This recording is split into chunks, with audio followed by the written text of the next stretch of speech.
Plants use many types of pumps to move process liquids. One of the most common types of pumps in use today is a centrifugal pump. A centrifugal pump uses one or more impellers to create a centrifugal force that pushes the process liquid through the pump.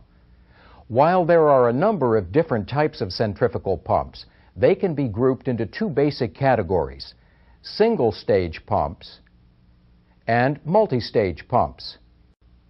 Centrifugal pumps use centrifugal force to move liquids. Centrifugal force is the force that exists when an object or material moves in a circular motion. This force causes the object or material to move outward, away from the center of rotation. In a centrifugal pump, what moves outward is the process liquid.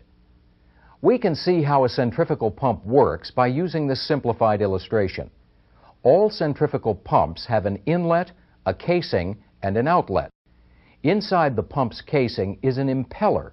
It has a series of curved vanes that extend out from its center.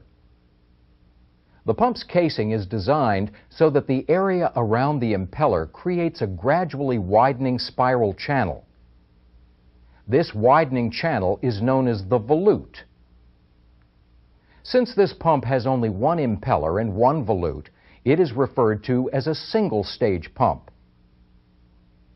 During operation, a driver rotates the impeller, creating a centrifugal force that throws the process liquid outward into the volute. The outward movement of the liquid causes two things to happen. First, it creates a reduced pressure area at the suction eye of the impeller. This area of lower pressure draws more liquid into the pump and provides a constant flow of liquid. Second, it causes the liquid to gain speed. This happens because as the liquid is forced to the outside of the rotating impeller, it must move faster to keep up with the impeller. As the liquid flows away from the impeller, it spreads out to fill the volute. The expansion in the volute causes the liquid to slow down. The expansion in the volute causes the liquid to slow down and its pressure to increase. The increased pressure moves the liquid through the discharge of the pump and then on through the piping systems of the process. One way that centrifugal pumps can be categorized is by the way liquid flows through them. Three common flow path classifications are radial flow, axial flow, and mixed flow. In centrifugal pumps that have a radial flow design, the impeller causes the liquid to make a 90-degree turn and flow outward, or radially, from the suction eye to the tips of the vanes. A radial flow pump takes advantage of the maximum amount of centrifugal force that the impeller develops. Generally, radial flow pumps are capable of higher discharge pressures, but they don't move as much liquid as other types of centrifugal pumps. In centrifugal pumps that have an axial flow design, the impeller moves the liquid through the pump along a path that's parallel to the pump shaft. In this type of pump, the liquid is moved mainly by the propeller action of the impeller's vanes. This impeller uses only a small amount of centrifugal force to move the liquid. As a result, the discharge pressure of an axial flow pump tends to be lower than that of a radial flow pump. However, an axial flow pump may be able to move large quantities of liquid. Mixed flow pumps combine the characteristics of radial flow pumps and axial flow pumps. They use centrifugal force and the propeller action of the impeller's vanes to move the process liquid. For that reason, a mixed flow pump can develop a relatively high discharge pressure and still move a large quantity of liquid. In some installations, it's often necessary to keep a pump's driver above the liquid while the pump is submerged in the liquid. One type of centrifugal pump that you may find in these applications is a vertically mounted centrifugal pump. We'll use this illustration of a vertically mounted centrifugal pump and its driver to see how this type of pump works. The pump itself is submerged in a tank containing the liquid being pumped. The driver, which is an electric motor, is mounted above the pump on top of the tank. Its shaft is connected to the pump shaft by a coupling. This pump shaft is much longer than those found on most other centrifugal pumps. On any pump with a long shaft, it's important to keep the shaft in its correct position. so that the pump will operate properly. So several bearings are used to keep the shaft properly aligned. Now, on this pump, there is no suction piping. Instead, the suction of the pump is submerged in the liquid being pumped. The suction is covered by a strainer, which prevents trash or debris from clogging the pump and causing excessive wear. The pump's impeller is also submerged in the liquid. This helps to ensure that the pump is always primed. This means that the casing is filled with the process liquid. During operation, liquid is drawn in through the suction and then pumped through the discharge piping, which extends up and out of the tank. All centrifugal pumps work by creating a centrifugal force. This force moves the liquid through the pump and increases the liquid's pressure. In applications where large increases in pressure are needed, multistage centrifugal pumps are often used. A multistage centrifugal pump contains 2 or more impellers and volutes in a single casing. Here's a simplified cross-section of a 3-stage centrifugal pump. Each stage of the pump has its own impeller and volute. In the volute, the liquid's pressure increases. Each of the first 2 volutes discharges into the suction eye of the stage that follows it. The 3rd stage volute discharges into the pump's outlet. So in this pump, the liquid flow path is from one end to the other. This is a 5-stage pump. It has 5 impellers and 5 volutes. The first 3 stages are located here, and the 4th and 5th stages are located here.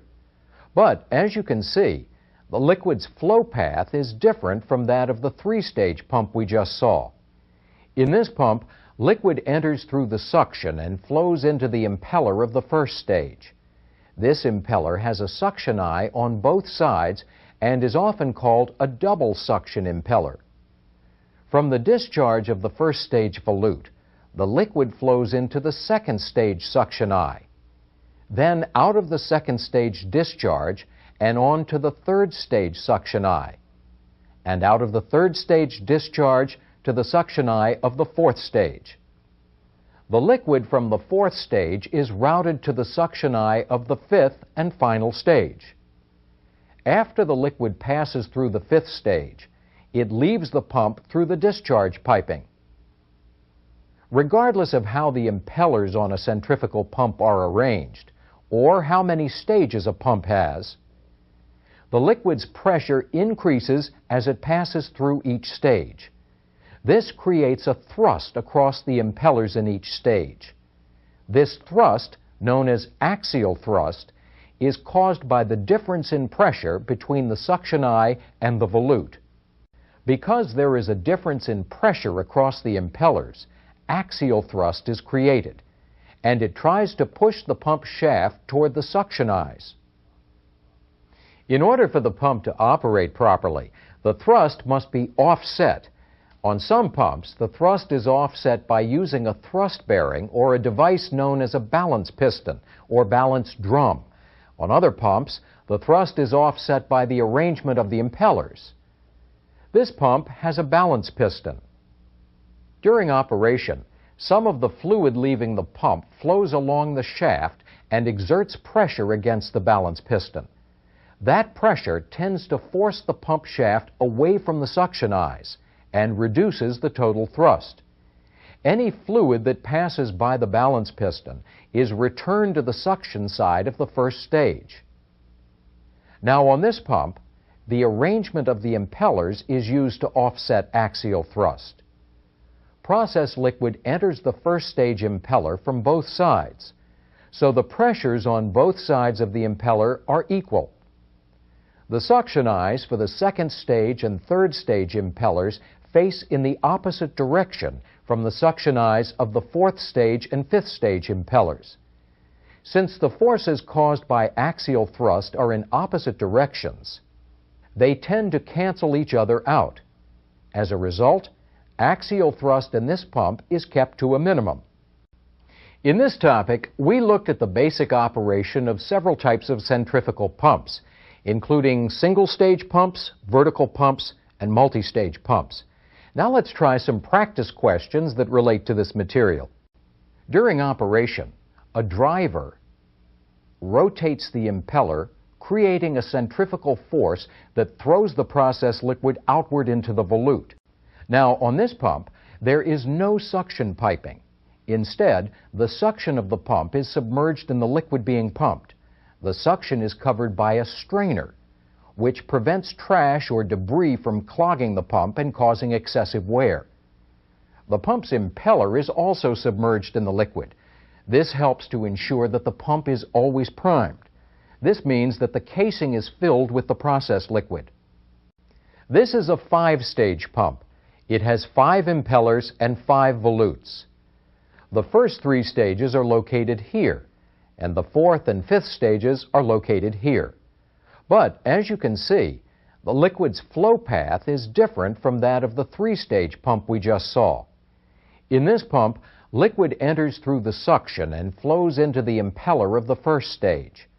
This impeller has a suction eye on both sides and is often called a double suction impeller. From the discharge of the first stage volute, the liquid flows into the second stage suction eye, then out of the second stage discharge and on to the third stage suction eye, and out of the third stage discharge to the suction eye of the fourth stage. The liquid from the fourth stage is routed to the suction eye of the fifth and final stage. After the liquid passes through the fifth stage, it leaves the pump through the discharge piping. Inside all centrifugal pumps, an impeller creates centrifugal force to move liquid through the pump. Impellers can be designed in different ways, depending on factors such as the type of liquid being pumped and the amount of pressure increase that's needed. The impellers used in centrifugal pumps can be divided into 3 categories: closed, open, and semi-open. This impeller is a closed impeller. Its vanes are enclosed by shrouds on both sides. The shrouds direct the flow of liquid between the vanes. Closed impellers are often used with low viscosity or thin liquids. Liquids that are thick or contain suspended solids could clog a closed impeller. With those types of liquids, an open impeller could be used. This is an open impeller. As you can see, this impeller has no shrouds to direct the flow of liquid. While this design helps prevent clogging, it's less efficient at moving liquids than a closed impeller, since the flow of liquid is not directed between the vanes.